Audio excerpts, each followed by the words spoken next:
Hello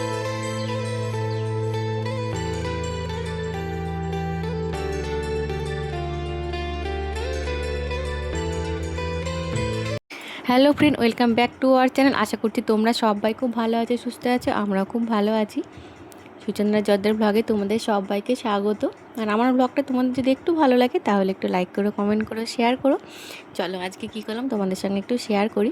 আজকে আমার কর্তামশাইয়ের জন্মদিন। ওর পছন্দ মতো বলতে আমাদের বাড়িতে মাছটাই বেশিরভাগ হয় আর কি। তোমরা যারা আমার ব্লগ ফলো করো তারা নিশ্চয়ই জানো। তো আজকে বাজার থেকে এনে এসে কিছু তোমার রুই মাছ এনেছিল, আর সঙ্গে নিয়ে এসেছিলো কিছু তোমার কাজলি মাছ বলতে পারো, আবার আমরা ছোটোবেলায় বাঁশপাতা মাছ বলেছি। তো এই মাছগুলো এখন সত্যি কথা বলতে যে সব সময় পাওয়া যায় না, যেমন ইচ্ছা করলে পাওয়া যায় না। তো আজকে পেয়েছে, সেই জন্য নিয়ে এসেছে। তো ওটা একটু সর্ষে দিয়ে করব, হালকা করে পাতলা ঝোল করব।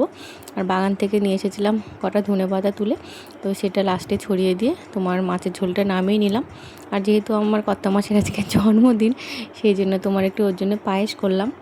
আর তোমার পায়েসটা আমি কিন্তু খেজুরের গুড় দিয়েই করেছি। মোটামুটি সারা বছর আমি রাখার চেষ্টা করি খেজুরের গুড়টা বাড়িতে, যেহেতু আমার ছেলেরা খেতে খুবই ভালোবাসে, পায়েস বলে, সিমাই বলে, সুজি সব কিছুই। আর সেইগুলোর মধ্যে যদি একটু খেজুরের গুড় দেওয়া যায় তাহলে দেখবে আলাদাই একটা সেন্ট হয়, কিন্তু খেতে বেশ ভালোই লাগে। কে কে খেজুরের গুড় দিয়ে ভালো মন্দ খেতে ভালোবাসে একটু কমেন্ট করে জানিও।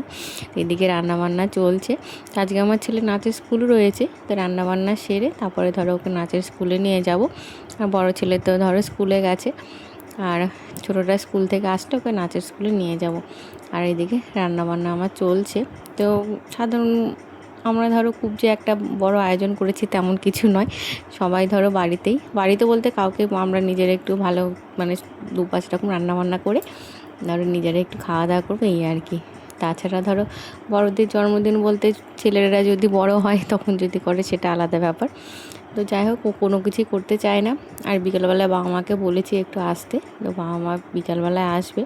তো বিকালবেলায় আসলে তো ভাই বলেছে একটু জামাইয়ের জন্য কেক নিয়ে আসবে, তো কেকটা কাটা হবে, এই আর কি, অন্য কিছুই না। তো চলো তোমরা আমার সঙ্গে থেকো। আর আমার ব্লগটা কেমন লাগছে অবশ্যই কমেন্ট করে জানিও, আর একটু ভালো লাগলে লাইক করো। আর এই যে রান্নাবান্না চলছে। আর রান্নাবান্না কে করতে তোমরা ভালোবাসে একটু আমাকে জানিও তো। এখন কিন্তু চট করে সবাই রান্নার কাছে ধারে কাছে কিন্তু চট করে কেউ যেতে চায় না। তা আমাদের বাড়িতে কী বলো তো, মানে যাই ছোটোখাটো অনুষ্ঠান কিংবা যাই হোক না কেন, আমরা বাইরে থেকে কোনো খাবার কিনে এনে খেতে চাই না। মানে মনে হয় যে ওটা দিয়ে ধরো বাড়িতে কিছু করে নেব, তাহলে ধরো সবাই মিলে একটু খাটনি হয় ঠিকই, সবাই মিলে খাওয়াটা একটা আলাদা আনন্দ। বাড়ি থেকে কিনে নিয়ে এসে খাওয়া আলাদা একটা ব্যাপার, আর ধরো বাড়িতে রান্না করে খাওয়া আলাদা একটা ব্যাপার। যাই হোক, রান্নাবান্না চলতে থাকছে। আর এখন তো বেশ ভালোই গরম পড়েছে ধরো। এইদিকে তোমার ছেলেকে নাচের স্কুল থেকে নিয়ে এসে আমরা দুপুরবেলায় খাওয়া দাওয়া করব। সবারই খাওয়া দাওয়া হয়ে গেছে, তোমরা জানো সবারই খাওয়া দাওয়া হয়ে যায়। আমি আর আমার ছেলের বাবা পরে খাই আর কি। যাই হোক, ছেলের বাবাই বললাম, তোমাদের দাদা। এই যে রান্না খুব যে সাজিয়ে গুজিয়ে দিতে পারলাম তেমনটা নয়, কেননা অনেকটাই দেরি হয়ে গেছে।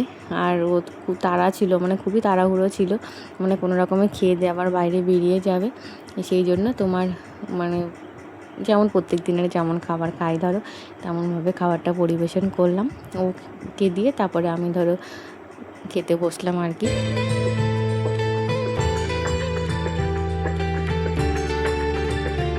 খাওয়া দাওয়া কমপ্লিট করে এখন সন্ধ্যাবেলায় এই যে বাবা মা চলে এসেছে, আর দুই ছেলে মিলে বেলুনগুলো সাজাচ্ছে আর কি। দুই ছেলে আর ওর মামাতে তিনজনা মিলে এই যে সামান্য একটু মানে সাজিয়েছে। সাজানোটা কেমন হয়েছে তোমরা একটু জানিও। তারপরে ও বাজার থেকে ওকে ডাকা হলো আর কি, বাজার থেকে কোনো রকমে এসে যে কেক নিয়ে এসেছে ভাই। আর আমি তো পায়েস করিয়েছিলাম দুপুরবেলায়, তোমরা দেখেছো। তো একটু পায়েসটা ওকে খাইয়ে আশীর্বাদ করে তারপরে কেকটা কেটে তারপরে ও আবার বাজারে চলে গেল। এটা আমাদের রোজগারের ধরো কাজ, যতই কোনো কিছু হোক না কেন বাজারে তো যেতেই হবে। মানে বাড়িতে যে কোনো কিছু হলে যে বাড়িতে থাকবে সেটা কিন্তু ওর উপায় নেই। যাই হোক, তারপরে এই যে আমরা এইভাবেই আজকের দিনটা ওর মানে আজকের দিনটা ওর দিনটা আর কি, এইভাবে আমরা সেলিব্রেশন করলাম। সেলিব্রেশনটা কেমন হয়েছে তোমরা একটু জানিও। যাই হোক, তো মা এসেছে, তো মা বাবা প্রথমে ধান দুপুর দিয়ে তারপরে আবার শাশুড়ি মায়ের কাছে গিয়ে একটু ধান দুপুরটা দিয়ে নিয়ে আসলাম। তো এর আগে যখন বাবা ছিল, শ্বশুরমশাই যখন ছিলেন, তখন উনিও ধান দুপুর দিয়েছিলেন। তো কতবার তো উনি চলে গেছেন, কতবার, সেই জন্য কোনো কিছু আমরা করিনি আর কি, জন্মদিন করিনি, সেই জন্য এই বছর একটু করলাম ছোটো করে। যাই হোক, আজকের মতো এই পর্যন্ত। সবাই খুব ভালো থেকো, সুস্থ থেকো। আর আমার যে নতুন বন্ধুরা রয়েছে আমার চ্যানেলটাকে এখনও সাবস্ক্রাইব করোনি, তারা কিন্তু আমার চ্যানেলটাকে সাবস্ক্রাইব করতে ভুলো না। তো আজকের মতো এই পর্যন্তই। সবাই খুব ভালো থেকো, সুস্থ থেকো। পরের ব্লগে দেখা হচ্ছে। টাটা।